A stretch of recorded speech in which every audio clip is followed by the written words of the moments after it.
merci d'être là. Je me présente, je m'appelle Jamal Bouyour, je suis enseignant à l'université de Pau. Donc, je suis économiste et je m'intéresse aux questions de société et en particulier le vivre ensemble. Comme vous le savez, notre pays traverse une période très délicate aujourd'hui. Je ne suis pas, d'emblée, je veux vous le dire, je ne suis pas spécialiste en fait de la laïcité. Je lis ça aux philosophes, à mes collègues sociologues, ethnologues, etc. J'ai un regard plutôt particulier d'un économiste ou tout simplement d'un citoyen qui s'intéresse en fait au vivre ensemble. Donc je vais vous parler de la laïcité avec une vision un peu particulière. Je vais vous parler de la diversité aussi et de la cohésion sociale. Je ne vais pas être très technique, même s'il faut rappeler un certain nombre de principes et de préceptes. Je vais essayer, et mon souhait, c'est qu'il y ait une interaction, qu'il y ait un dialogue entre nous, qu'on puisse sortir de cette conférence en arrivant à une réflexion qu'on partage ensemble. Donc, on peut considérer que la laïcité, pour coller en fait au sujet de cette conférence, la laïcité est une passion française. La France a fondé un État-nation basé sur le concept de la raison au sens de la philosophie des Lumières. La citoyenneté occupait une place de choix. Cette citoyenneté induit des comportements, des valeurs qui ont largement contribué à une homogénéisation de la société. Dans ce modèle, l'État joue un rôle cardinal en tant qu'instance de régulation, mais surtout en tant qu'instrument de solidarité entre les différentes composantes de la société. Donc on a un modèle de citoyenneté à la française qui sous-entend un certain nombre de prérequis, implicites ou explicites. Elle est à la fois, la citoyenneté est à la fois constitutive et contraignante. Chaque citoyen est censé détenir une parcelle de la souveraineté nationale qu'il accepte de mettre en commun par le truchement des contrats sociaux, ce qui renvoie à la problématique de la nation en général et de la nationalité en particulier. Dit autrement, le modèle français lie de manière intrinsèque la citoyenneté à l'identité. C'est quelque chose de très important. Dans cette construction idéologique, l'appartenance à la nation, qui définit la citoyenneté, est la pierre angulaire à partir de laquelle s'ordonnent toutes les affiliations, ce qui implique évidemment un imaginaire collectif et une culture commune. La République a su créer une certaine homogénéité culturelle, non sans heurts, sans difficulté, pour aboutir à un équilibre politique, à une harmonie sociale. Et la laïcité constitue de ce point de vue l'aboutissement d'un processus lent, fastidieux, qui a permis in fine de dessiner le vivre ensemble et le rapport à l'autre. En tant que principe constitutionnel inaliénable, la laïcité stipule de manière on ne peut plus claire que la source de la loi réside dans les votes des représentants du peuple, indépendamment de tout texte sacré. La citoyenneté implique la participation politique et sociale effective des individus dans les délibérations démocratiques. Ceci suppose évidemment que ces individus ont la possibilité d'accéder à l'information pertinente, d'accéder au savoir en temps utile et ont la capacité de décortiquer et d'enrichir en permanence ces informations. Donc, comme vous pouvez le voir, c'est un système qui s'auto-institue. Le citoyen, en fait, se transforme en acteur actif qui transmet les héritages du passé aux générations futures pour nourrir le patrimoine national. La laïcité devient à cet égard le socle qui garantit ces transmissions. ce contrat social repose sur 3 piliers: la République, la laïcité et l'école. Cette dernière se conçoit comme un outil de transmission de valeurs et de normes sociales. Donc, la laïcité, en quelque sorte, nourrit la République, et cette dernière trouve son prolongement dans la première. La laïcité imaginée comme un concept rationnel, au départ, se transforme ainsi en une conception mythique, en quelque sorte, où le symbole de Marianne prend le pas sur celui de Marie. Comme on peut le voir, c'est un système bien pensé, bien ficelé. Mais on peut aussi, on a l'impression, tel que je vous le présente, que c'est un système plutôt théorique. Donc notre idée ici est de savoir dans quelle mesure ce système peut résister à l'empirique, à ce qui se passe dans la réalité. C'est ça, en fait, le débat d'aujourd'hui, comme vous le savez. Cette conception idyllique de la société française se heurte aujourd'hui, comme vous le savez, à la mondialisation et à son corollaire, en particulier le thème qui m'intéresse ici, sur lequel je vais intervenir, le mouvement de la main-d'œuvre ou la migration internationale. Les logiques d'interdépendance économique fragilisent l'État-nation et questionnent donc l'identité nationale. Si la mondialisation a produit, comme vous le savez, des effets positifs, que ce soit en termes d'accélération du commerce international, d'investissement direct étranger, de partage d'un certain nombre de valeurs, d'informations, tout ceci est positif en termes de mondialisation. Mais il a aussi fragilisé une partie de la population et a contribué de ce fait à une dégradation du tissu social et une fragmentation de la société dans son ensemble. Donc, on part du constat suivant: la globalisation de l'économie, la mondialisation, a produit des effets positifs, mais aussi des effets négatifs, par exemple, comme l'explosion des flux financiers, qui ne suivent plus une logique économique, mais une logique de spéculation. Donc, ce qui m'intéresse ici, c'est la fragmentation de la société, c'est la hausse de l'incertitude. Plusieurs aspects de cette incertitude, comme vous le savez aujourd'hui. On peut songer au Brexit, à l'élection de Trump, à la montée du populisme et la montée de l'extrême droite. Ce qui nous intéresse ici, c'est en fait comment la mondialisation et le mouvement donc de la population interagissent. Donc il y a un mouvement entre le nord et le sud, mais aussi il y a des mouvements sud-sud.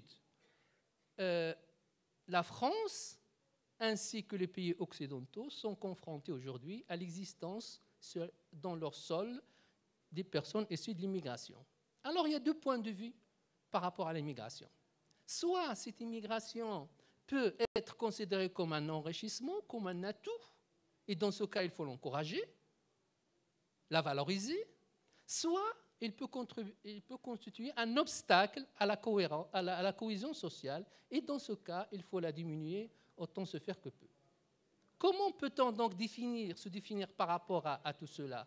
Quelle est notre place dans le monde, dans l'Europe? Est-ce que la France a des choses à apporter aux autres peuples? Est-ce que la laïcité est une singularité française? Il est vrai que la laïcité est souvent présentée comme une singularité française. Dans plusieurs langues, par exemple, le mot laïcité n'a pas d'équivalence, que ce soit en arabe, en hébreu ou en anglais. En arabe, par exemple, c'est le scientisme. En anglais, c'est le sécularisme, qui n'a rien à voir avec la notion de la laïcité telle que je vais revenir sur la définition. La laïcité est un régime de séparation stricte de l'Église et de l'État.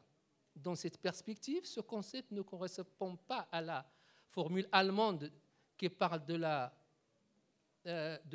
Partnerschaft, qui concerne une entente entre le gouvernement et les corporations religieuses. Elle est différente aussi du système anglais, comme je viens de le dire, de l'establishment qui reconnaît l'anglicanisme comme religion de la couronne. Elle est différente aussi de la laïcité du régime belge, du culte qui reconnaît la présence des religieux dans l'espace public. Il existe plusieurs définitions aux conceptions de la laïcité. Il est intéressant pour nous.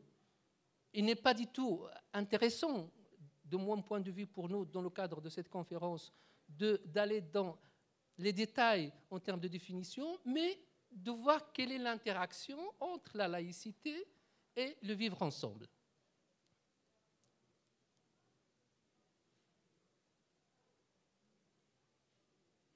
Alors, s'il y a une séparation entre l'Église et l'État, ça ne veut pas dire qu'il n'y a pas de dialogue entre les deux institutions.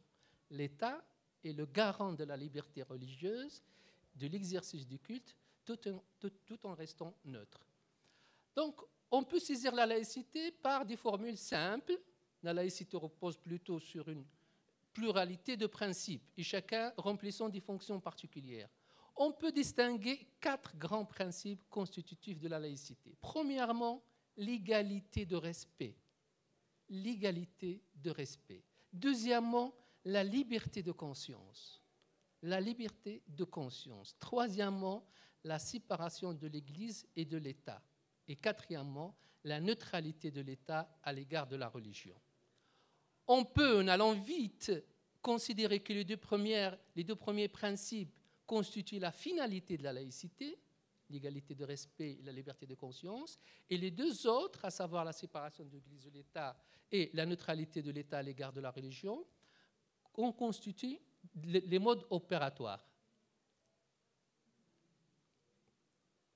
Sans que je rentre dans les détails, mais comme vous le savez aujourd'hui, la laïcité en France a généré un débat sans précédent, et ceci a commencé dans les années 90 avec cette problématique autour du voile, etc. Donc, la laïcité a donné lieu à une bataille politique très acharnée. Quand on pense à les déclarations, les dernières déclarations, par exemple, de l'ancien Premier ministre par rapport à cette histoire de Tariq Ramadan, et on voit que vraiment le débat est très vif aujourd'hui. Donc on est dans un moment critique de notre histoire avec la montée du fanatisme, de l'extrémisme. Et on a une vision de la société à côté de cela, un art de vivre qu'il faut à tout prix préserver. Cet art de vivre, c'est de permettre à la cité, avec un grand C, de se rassembler au-delà des différences. Pour cela, nous devons mettre en place des règles de conduite. Ces règles doivent être claires. C'est le manque de clarté qui nous pose problème. Ils doivent être limpides, sans fioritures. Une fois qu'on a défini le cadre, une fois qu'on a conceptualisé, contextualiser la laïcité, la question qui se pose est de savoir si ces définitions sont en phase avec ce qui se passe aujourd'hui. Il y a deux visions. Une vision qui veut qu'on garde la laïcité telle qu'elle a été définie dès le départ, et une vision un peu plus ouverte, qui est due à la présence d'un certain nombre de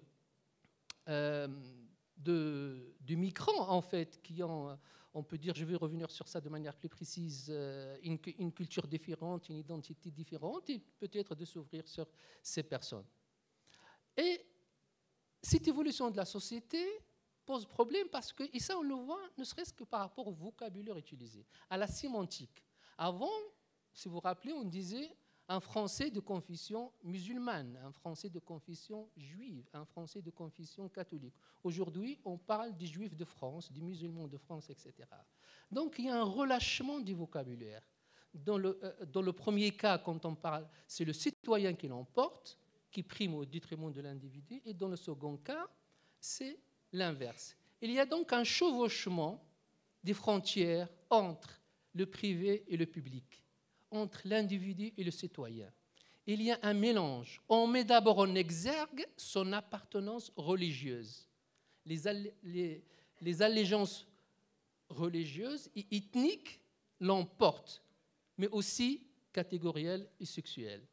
Ceci se fait au détriment du principe général qui est consubstantiel, c'est-à-dire intimement lié à la République, la laïcité. On met en valeur les individus au détriment de l'appartenance à une nation. Cette évolution est très dangereuse de mon point de vue, car elle met en valeur les appartenances ethniques au détriment de l'appartenance du peuple et à la nation. Les mots, comme je viens de le rappeler, sont portée par un inconscient collectif, qui peut être un inconscient d'État ou un inconscient colonial. La question qui se pose, c'est comment s'exonérer de cette connotation. Chaque individu, évidemment, a des héritages multiples.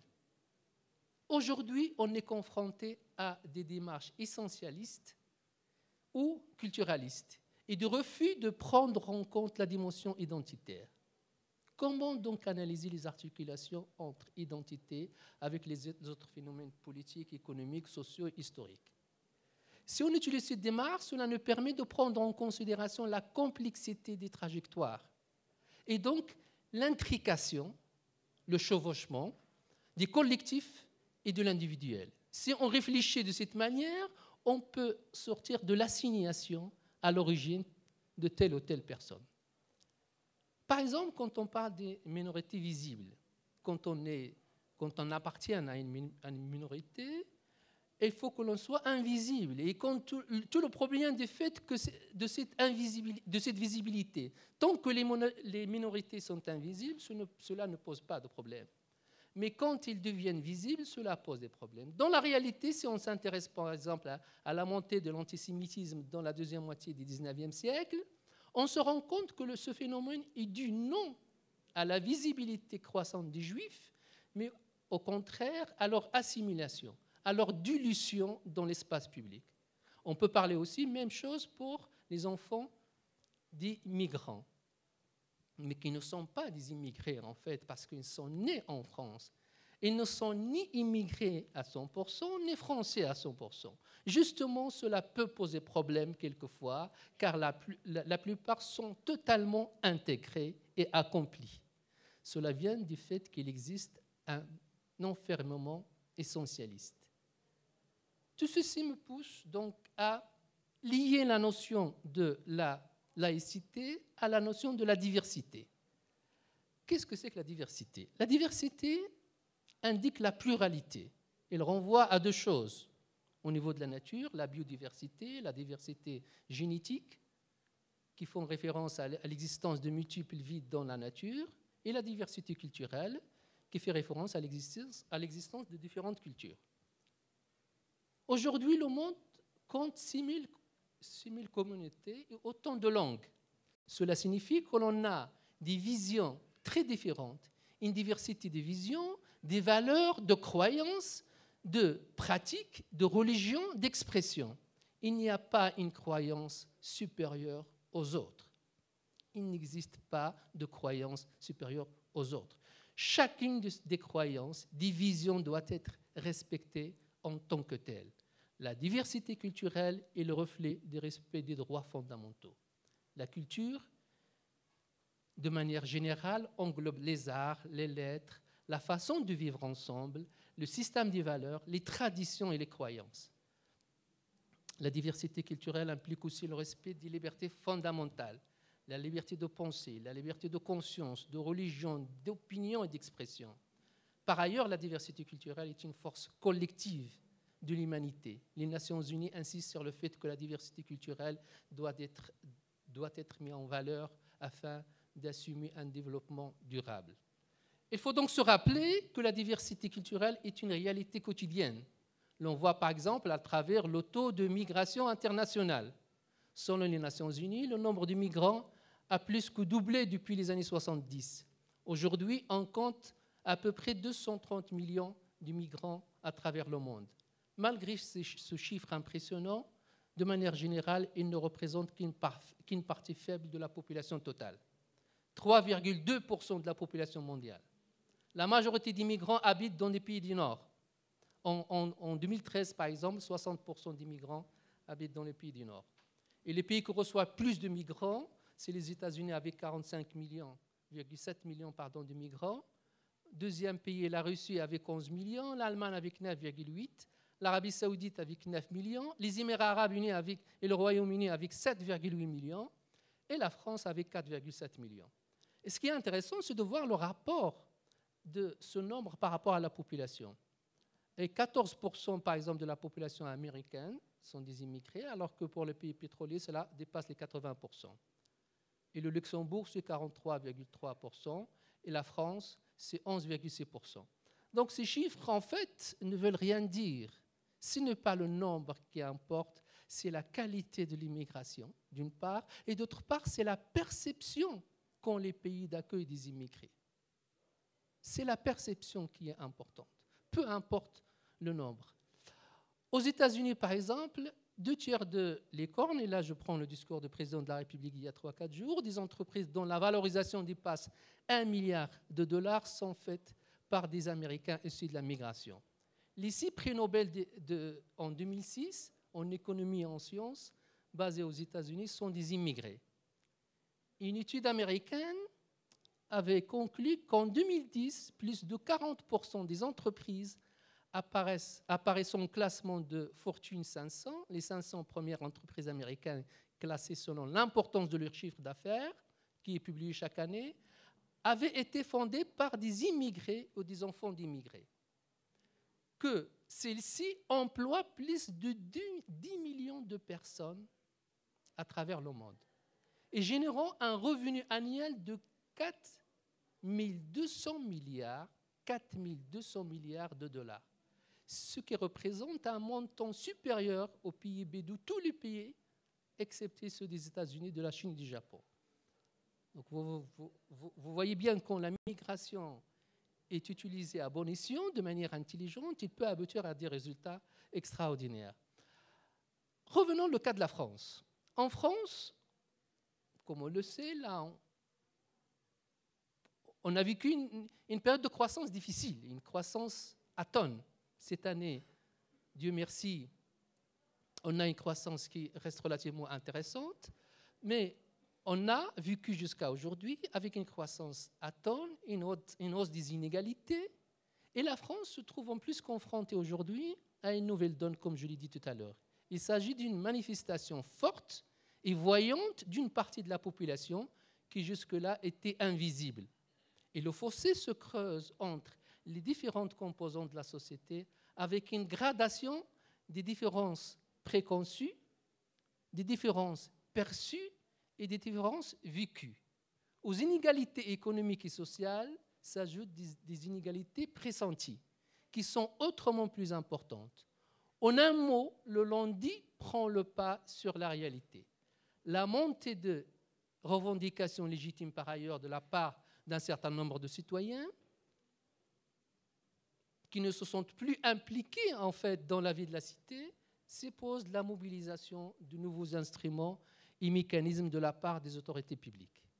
Le principe démocratique est lui-même fragilisé par l'effritement de la croyance en un destin commun.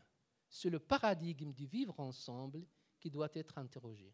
Le système politique doit se transformer pour inventer une combinaison féconde entre, d'une part, le général et le spécifique, le normatif et la raison, et d'autre part, les identités.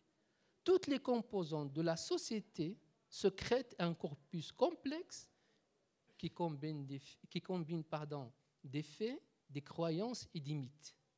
La société doit être capable d'assurer à chaque citoyen le sentiment d'appartenance. La société doit être capable d'assurer à chaque citoyen le sentiment d'appartenance à la République. Ce dernier, le citoyen en contrepartie, doit faire preuve de loyauté indéfectible à la République, vis-à-vis des autres membres du corpus et vis-à-vis des principes républicains. Ce contrat social peut être facilité par un dialogue permanent. Seul le dialogue a une portée dialectique. Il est navrant de constater, par exemple, qu'un dialogue constructif, mais bref, a bel et bien été initié dans les différentes religions suite aux événements dramatiques qu'a connu notre pays en 2015 et 2016, alors qu'il doit être régulier et constant.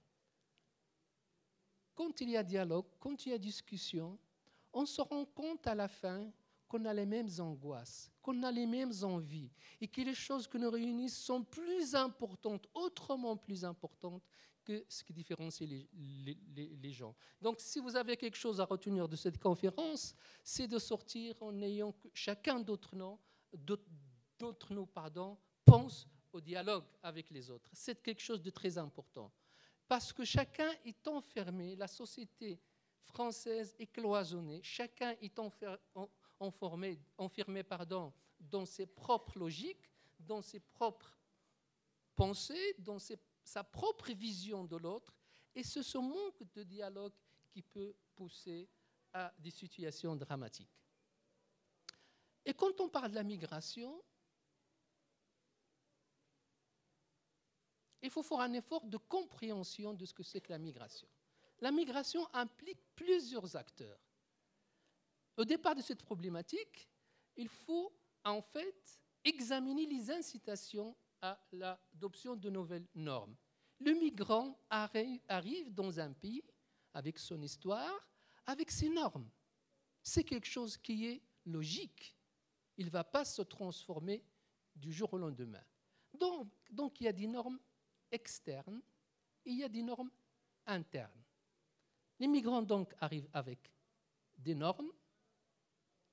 Quand ils arrivent en France, par exemple, la première chose qu'ils cherchent, c'est de se mettre en contact avec ses compatriotes, des gens qui parlent la même langue que lui. Ça nous arrive souvent quand on part en vacances. Pour nous, à Pau, quand on part, par exemple, en Espagne, quelquefois, il y a des gens qui vous klaxonnent. Vous ne savez même pas pourquoi. Vous croyez qu'il y a les flics devant, en fait, ou quelque chose. C'est parce qu'il a un 64 comme vous. Alors qu'à Pau, il ne vous dit même pas bonjour. Donc, quand on est à l'étranger, on a envie de partager des choses avec les gens qui parlent de la même langue que nous en particulier. Donc, je disais qu'il y a une concurrence entre la norme autochtone et la norme de l'immigré. Je vais emprunter en fait ici une explication qui est tirée de l'économie internationale. Et ces normes peuvent être en conflit. La norme extérieure, celle des migrants, peut accélérer sa diffusion par le réseau. Donc quand un migrant arrive, il y a un réseau. Il s'adresse donc à des gens qui sont ses compatriotes, et plus le réseau est important, plus la norme peut se développer, la norme externe. Cette confrontation peut être facilitée ou exacerbée par le réseau. Les réseaux créent un excès d'inertie dans l'adoption de la norme du pays d'accueil. S'il y a un réseau important dans lequel le migrant, c'est une facilité pour lui, évidemment, qu'il rencontre des gens qui parlent la même langue que lui, qui ont la même culture que lui, etc. C'est plus facile que d'aller s'affronter à une norme externe dont on ne maîtrise pas les tenants et les aboutissants. Donc c'est quelque chose qui est tout à fait logique. Et plus le réseau d'immigrants est important, moins l'immigré a la possibilité de comprendre la norme interne et donc de l'adopter. Le réseau joue donc un rôle très important dans la facilitation des transferts de normes locales chez les étrangers. Il s'agit d'un paradigme qui va nous aider à décrire les déterminants de la dynamique de l'adoption des nouvelles normes culturelles au sein des populations. La norme étrangère, véhiculée par l'immigration, procure aux individus qui la pratiquent une utilité intrinsèque. Puis, ces individus sont confrontés à une nouvelle norme, et cette norme nouvelle devient en concurrence avec la norme de départ. Si cet individu arrive à pratiquer cette nouvelle norme, cela va lui procurer une utilité extrinsèque. Ces normes aussi sont influencées par la taille de la population qui la pratique. Plus la taille de la population qui pratique des normes étrangères est importante, plus cette norme culturelle plus est grande la valeur de cette norme pour ceux qui l'adoptent comme système de valeurs. Et donc ça renvoie à la notion de conformisme. Récemment, la neuroscience a donné un nouvel éclairage sur la prévalence du conformisme chez les êtres humains, chez les humains. Il y a une étude récente des chercheurs hollandais qui ont montré que le cerveau humain est équipé d'un thermostat, de l'idéologie dominante qui permet de mesurer la température du comportement. Pour le prouver, ces chercheurs ont placé des capteurs dans le cerveau et ils ont montré des photos de personnes à un groupe témoin. Chacun avait son opinion, mais le thermostat adapte la réponse pour tenir compte de la réponse qu'ont donné les autres. C'est ce qu'on appelle le conformisme. Donc, le conformisme est issu du mouvement des cascades informationnelles, c'est-à-dire qu'il représente une situation dans laquelle les individus ont à prendre des décisions, mais avant de les prendre, ils ont tendance à observer la décision qui a été prise par leur entourage.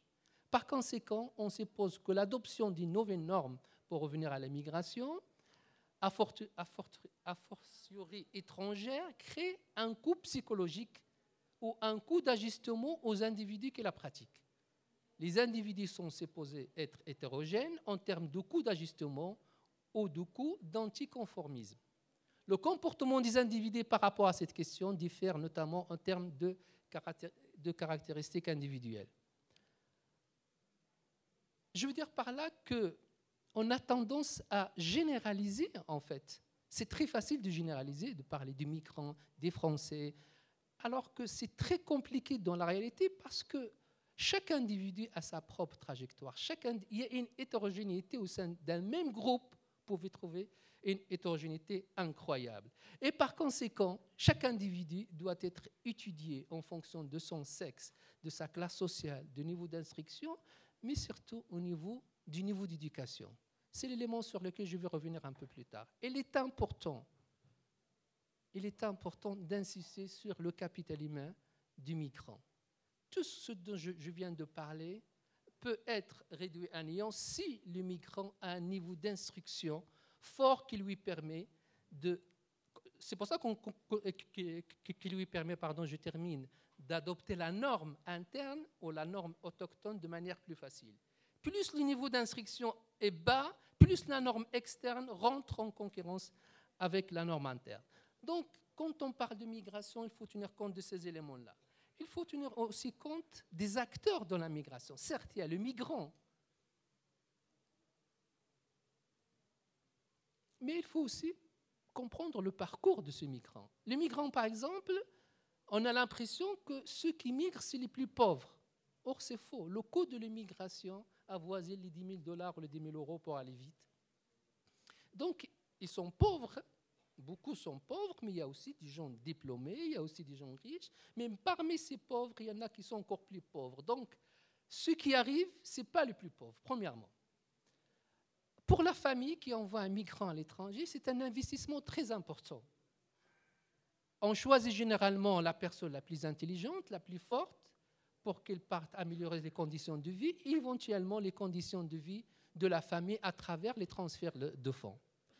Quand le migrant arrive dans un pays, la première des choses en fait qu'elle fait, c'est qu'elle essaye d'entrer en contact avec un réseau. C'est ce qu'on appelle les réseaux diasporatiques ou les réseaux diasporiques. C'est quelque chose de très important dans la dynamique migratoire. Alors, il y a donc les migrants, il y a aussi les autorités publiques des pays hôtes, des pays d'accueil. Même s'il y a les contraintes, par exemple des fermetures des frontières, le migrant fait venir sa famille au fur et à mesure. Il arrive en fait à détourner les contraintes grâce à la dynamique migratoire. La dynamique migratoire, en fait, peut dépasser les contraintes administratives comme, par exemple, la fermeture des frontières. Il y a aussi un autre élément important, c'est le parrainage. Il existe des associations qui aident les migrants à s'installer. Le problème, c'est qu'on n'a aucun contrôle sur ces associations. Les autorités publiques n'ont aucun contrôle sur ces associations. Donc, il y a les autorités du pays d'accueil, il y a aussi les institutions du pays d'origine des migrants. Donc, vient se greffer à cet attelage les institutions du pays d'origine des migrants, et pour beaucoup de pays, la migration constitue une variable et un enjeu fondamental. Tout simplement, ne serait-ce que par rapport au transfert de fonds que les migrants font, que les migrants en fait envoient à leur pays d'origine pour aider leur famille qui est restée au pays. Dans certains pays, ces transferts de fonds peuvent représenter jusqu'au tiers de la richesse nationale. Donc on comprend bien que les autorités des pays d'origine essayent de maintenir le lien avec le migrant. Et c'est là vraiment où le bas blesse. Parce que plus les transferts de fonds augmentent, ce que fait le bonheur des pays d'origine des migrants, parce qu'elle est de la famille, en termes de santé, on avait fait beaucoup d'études par rapport à cette question en termes de capital humain, en termes d'infrastructures, en termes de normes sociales. Le taux de fécondité peut changer parce que l'immigrant, quand il arrive, par exemple, revient chez lui pendant l'été, il amène avec lui des normes sociales.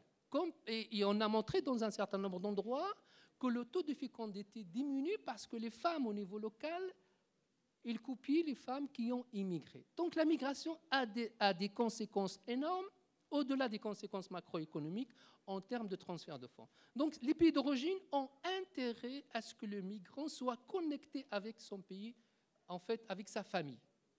Et donc c'est là où le bas blesse, parce que le migrant est devant un arbitrage. Est-ce que l'on voit le maximum d'argent ou est-ce qu'il laisse cet argent pour, en fait, aider sa famille? Et c'est là que ça pose problème au le bas blesse, parce qu'en fait, on trouve qu'il y a une corrélation négative entre l'intégration et les transferts de fonds.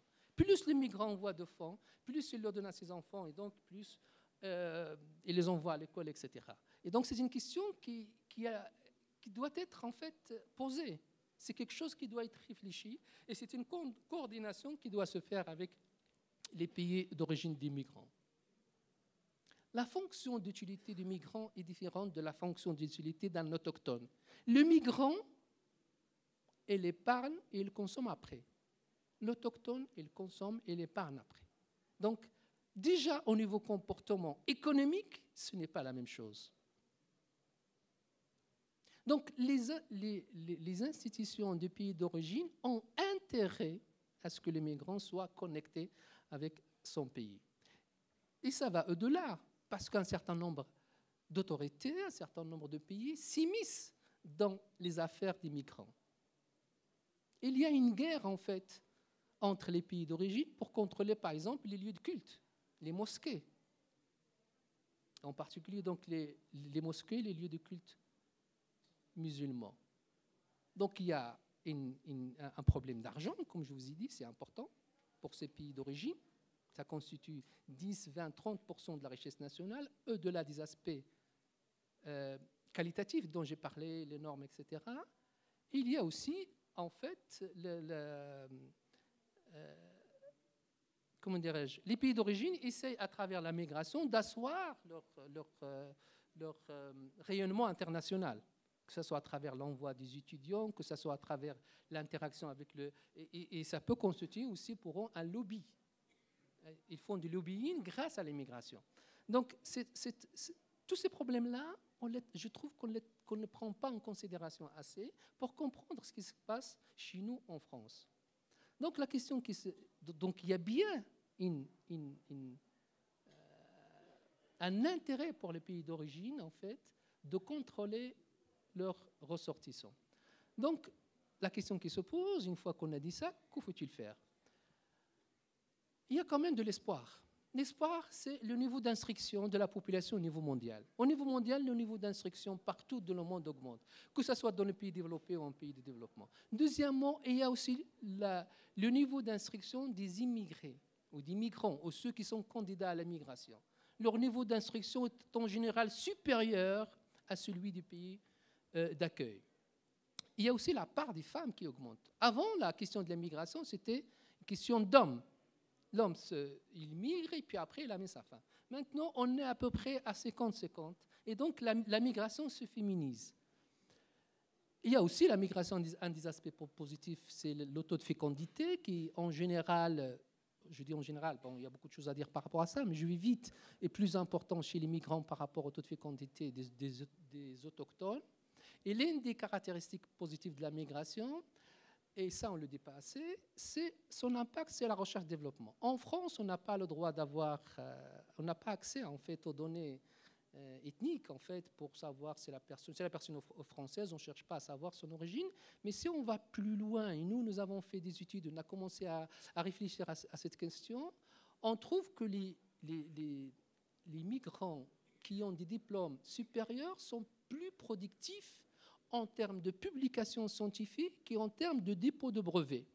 Ça a été constaté aux États-Unis, il y a plus de dépôts de brevets par des migrants de haut niveau que par les autochtones. En même temps, au niveau de la publication scientifique, les publications scientifiques sont largement supérieures. Au-delà de ça, de ces publications scientifiques, des brevets, c'est l'innovation de manière générale qui est importante. Et l'innovation, il a un impact sur la croissance économique. Donc ces aspects-là positifs de la migration, on ne le met pas assez en exergue en France parce qu'en fait, on n'aborde pas le problème de manière frontale. Il faut qu'on comprenne les choses de manière simple. Est-ce que l'immigration, est-ce qu'on a besoin de l'immigration, oui ou non? Si on a besoin de l'immigration, dans quelle mesure on en a besoin?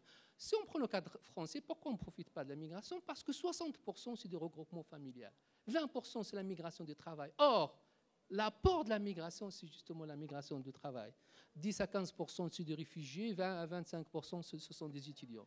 Donc l'essentiel de la migration, en fait, l'apport principal, la France n'en profite pas assez parce qu'on n'aborde pas les choses de manière très claire. Moi, j'aimerais bien qu'on me dise si on a besoin de migration ou non, et si on n'en a pas besoin, on fait tout pour l'arrêter. Il y a des choses qu'on ne peut pas arrêter parce qu'il y a des liens familiaux, il y a un certain nombre de choses, mais 200 000 migrants par rapport à une population française, c'est rien du tout. On peut dire ça comme ça. Mais ce qui est important, c'est la conception qu'ont les Français de la migration. Et tant que ça rentre en conflit avec la conception qu'on a, il faut réfléchir ensemble à ce genre de choses. Il ne faut pas se voiler la face, parce que tous les sondages montrent qu'il y a une montée de l'intolérance envers la migration. Et aussi, de la part des Français, avec tout ce qui s'est passé, c'est normal que les gens ont peur. La peur, c'est un sentiment humain. C'est normal, il faut qu'on le comprenne, c'est tout à fait normal. Donc la question qui se pose, c'est comment faire pour vivre ensemble, pour en fait abolir cette perception qu'on a les uns des autres. Vous comprenez qu'à Pau, par exemple, on est dans une ville tranquille à Pau, mais il y a un quartier dans lequel il y a des personnes qui ne viennent jamais au centre-ville pendant 2 mois, 3 mois. Et de l'autre côté, dans le sens inverse, c'est exactement pareil. J'ai pu assister à plusieurs manifestations scientifiques, culturelles qui sont organisées par la mairie. On est étonné de voir aucune diversité. Ce sont des choses qui doivent nous interpeller. L'accès à la culture est l'élément essentiel. Le capital humain est l'élément essentiel. L'école, c'est l'élément essentiel. La formation, c'est l'élément essentiel. Tout ceci doit se faire en coordination. Il n'est pas normal qu'une partie de la population soit exclue de tout l'aspect culture, de tout ce que fait la France. Ce qui fait la France, c'est sa culture, c'est son identité. Et c'est une partie ne se sent pas concernés, ceci doit nous interpeller. Ce n'est pas tant qu'il n'y a pas de problème, on les laisse tranquilles. Non, ça ne marche pas comme ça. Le vivre ensemble consiste à chacun d'entre nous, qu'est-ce qu'il peut faire pour se vivre ensemble. Alors, un autre phénomène sur lequel je voudrais insister, je vois qu'il ne me reste pas beaucoup de temps, c'est le retour des religieux. Le retour des religieux qui va à l'encontre de la modernité. La modernité implique en fait une diminution de la part de religion dans la société, mais on trouve dans certains pays, et en particulier les États-Unis, dans certains pays développés, mais aussi dans les pays de l'islam, où il y a une montée en fait de la place de la religion. Je ne dis pas, il y a un peu d'islamisme aussi, je ne vais pas cacher la réalité, mais il y a une montée en fait de la religion dans certains pays. Alors la question, est-ce qu'il faut s'en inquiéter? La réponse de mon point de vue est non. La réponse est non. Il faut qu'on contrôle les choses, il faut qu'on sache ce qui se passe, mais le religieux, ce n'est pas un gros mot. Les gens qui pratiquent leur religion à condition qu'ils le pratiquent dans des conditions saines, avec un partage, avec des valeurs. C'est quoi la religion? C'est le partage des valeurs. c'est l'humanité. On peut être religieux comme on peut l'être. Chacun doit avoir sa place dans la société. Nous devons œuvrer pour ça. Et pour ce faire, parce qu'il ne me reste plus de temps, pour ce faire, de mon point de vue, il faut qu'il y ait dialogue permanent. Il faut que chacun aille vers l'autre. Ça ne va pas se passer tout seul, je vous assure. Je n'ai pas le temps de développer beaucoup de choses, mais ça ne va pas se faire tout seul. Nous devons aller les uns vers les autres. Premier point. Deuxième point, l'éducation. C'est le point focal, c'est le point le plus important. L'école doit s'ouvrir. Quand il y a un attentat, par exemple, moi j'ai des enfants, ils s'appellent Mohamed, Bilal, peu importe, Inès. J'ai des enfants que celui qui a fait un attentat, il a le même prénom. Qu'est-ce que vous voulez? Vous voulez expliquer quoi à ces personnes? Quel est le sentiment d'un enfant ou de moi-même? C'est pour ça que, justement, je m'intéresse à ce genre de choses. Quel est notre sentiment? Donc, le dialogue. 2, l'école. Il faut que l'école aussi s'émancipe, s'ouvre sur les autres. Il faut qu'en fait, les problèmes qu'on a aujourd'hui, je voudrais partager la chose suivante avec vous. Tout ce qu'on subit aujourd'hui ne va pas disparaître du jour au lendemain. Si vous sortez d'ici chacun d'autrefois avec la conviction qu'on peut dialoguer, qu'on peut faire des choses, qu'est-ce qui nous réunit est plus important que ce qui nous sépare, on aura réussi une partie de notre combat. Je vous remercie de votre attention.